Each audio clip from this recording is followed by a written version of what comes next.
Hey guys, this is Kami Ken, and I wanted to discuss with you the most important thing in manga that allows it to succeed far and beyond most comics that you'll ever read.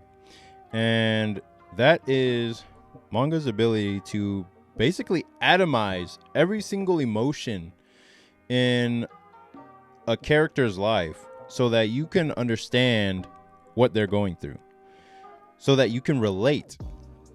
And one of the best comics there is at doing this is Nana. It is one of my favorite manga ever. It's one of my favorite anime ever, and it's almost too good. Like, like, wow, like it's genius. And I can't put it any other way. It is created by a genius, and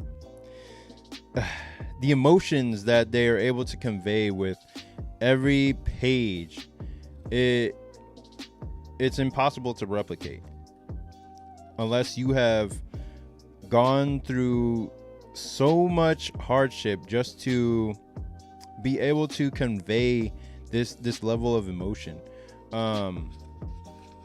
So in this case, I would like to go over a small example to give you an idea of what I mean, because this story is full of it.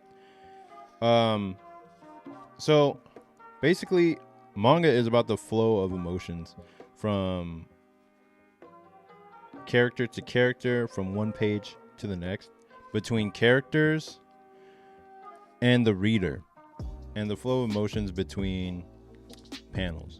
So if we start here on this first page, we see a character in distress. We're going to ignore the words. We're only going to focus on the emotions and the way they change between panels.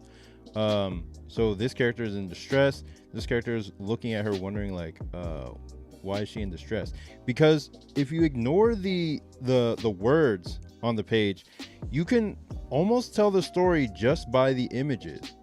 Like, you want to have that level of ability where you can tell the story just by the images, and then the words come in last. Like, you want to be able to tell the story mostly by body language and facial expressions, and then the words sort of become an afterthought. That's how to make it easy on yourself to tell a manga story, because then you don't have to rely on crafting the words to be so particular or so clever or whatever.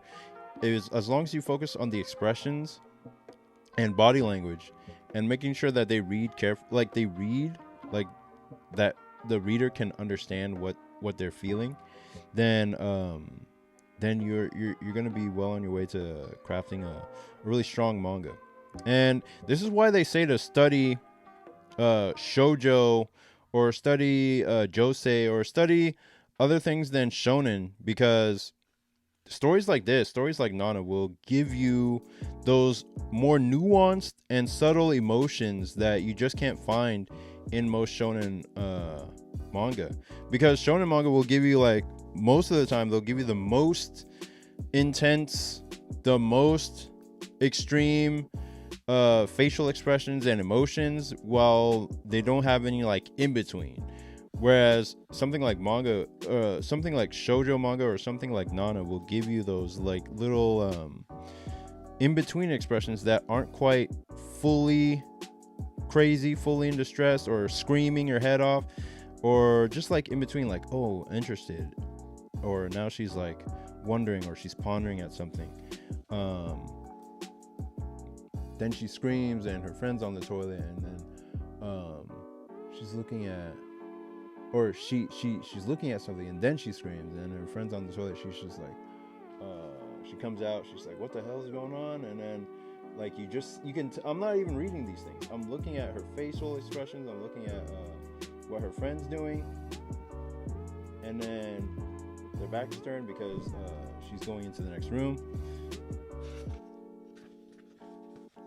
Like, manga is all about the flow of emotions, and we see a knife come out, and we see her friend's reaction to the knife, and it's like she's trying to stop her from doing something crazy with it, but all she's trying to do is open this letter that she got, and we see her expression.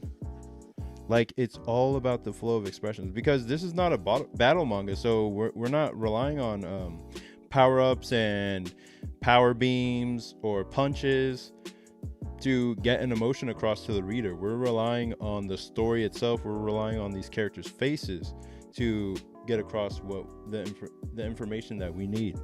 And so we get her expression with this dialogue balloon, with this piece of information, and it turns out to be something really, really important to them for the upcoming chapters that are to come. So that's just a quick example of how the flow of emotions is vitally important to creating manga, and vitally important to showing readers or connecting emotionally with the reader. And that's one of my primary focuses on making Saintly. I use that flow of emotion to get across to the reader, like, okay, these characters are alive. They are experiencing these things in the moment, and they have to find a way to improve their situation. Like, I'm focusing primarily on the expressions, even if the anatomy or certain things are not as on point. As long as the expressions are there, as long as people can see, like, okay, this is what the character is feeling, and understand why they're feeling this way, then that is more important than highly detailed rendering or the best art style or whatever. It's as long as the reader can tell what the character is feeling.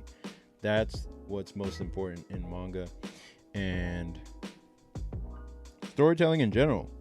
And I think a lot of creators forget that. So I hope you guys check out Saintly, my demon chase horror comedy about two female best friends who have to outrun the demon loan sharks that they borrowed from. It is going to be a really exciting, like, little horror that is the newest one that I'm creating. And if you check out the link in the description, my email list, you'll get a preview of the comic before it comes out. And yeah, that'll be all for now, and I'll see you in the next one. Peace.